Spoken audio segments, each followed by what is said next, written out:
All right, guys. To wake up my mind. I notice that I read a lot, and my mind it has to get in sync with my pronunciation.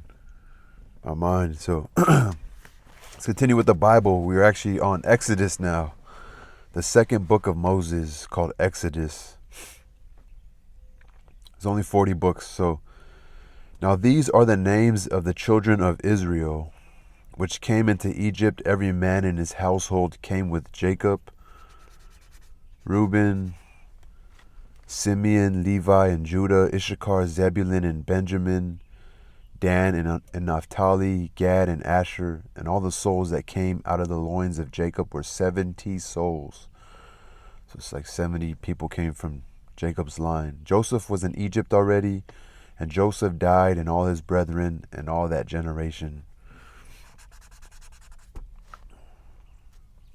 And the children of Israel were fruitful, and increased abundantly, and multiplied, and waxed exceeding mighty, and the land was filled with them. So the land was filled with Jews, or Israelis. And Jacob is Israel. Now there arose, I laugh because people always talk shit. They can't get rid of the Jews. Now there arose up a new king over Egypt, which he knew not Joseph. So the new Pharaoh didn't know Joseph. And he said unto his people, Behold, the people of the children of Israel are more and mightier than we. Come on, let us deal wisely with them, lest they multiply. And it come to pass that when there falleth out any war, they join also unto our armies, and fight against us, and so get them up out of the land. So he's pretty much saying, come on, let us deal wisely with them, lest they multiply. And it come to pass that when there falleth out any war, they join also unto our enemies, and fight against us. So get them up and out of the land. Therefore they did set over them taskmasters to afflict them with their burdens. So they were given they were treated cruelly, like extra work and shit. And they built for Pharaoh treasure cities, Pithom and Ramses. But the more they afflicted them, the more they multiplied and grew. So the more they fucked with them, the more they multiplied and grew. And they were grieved because of the children of Israel. And the Egyptians made the children of Israel to serve with rigor, and they made their lives bitter with hard bondage, in mortar and in brick, and in all manner of service in the field.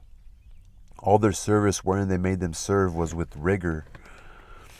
So rigor, so they just difficult. And the king of Egypt spoke to the Hebrew midwives, of which the name of the one was Shiphrah, and the name of the other Puah. And he said, When ye do the office of a midwife to the Hebrew women, and see them upon the stools, if it be a son, then ye shall kill him. Also kill all the boys. But if it be a daughter, then she shall live. Which is kind of stupid, because the women are the ones that are able to have babies. But the midwives feared God, and did not as the king of Egypt commanded them, but saved the men children alive. And the king of Egypt called for the midwives, and said unto them, Why have ye done this thing, and have saved the men children alive? And the midwives said unto Pharaoh, Because the Hebrew women are not as the Egyptian women, for they are lively, and they are delivered ere the midwives come in unto them. Like they have babies before they even can get there. Therefore God dealt with the midwives, and the people multiplied and waxed very, very mighty. And it came to pass, because the midwives feared God, that he made them houses.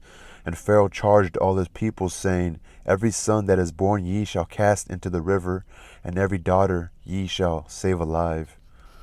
Unless he's gonna fucking say, hey, all my Egyptians have sex with these Hebrew women and mix the races, or not races, or like mixed breed, whatever the fuck kind of dog language they want to give. Then I don't see why, because the women are the ones that can have the babies, so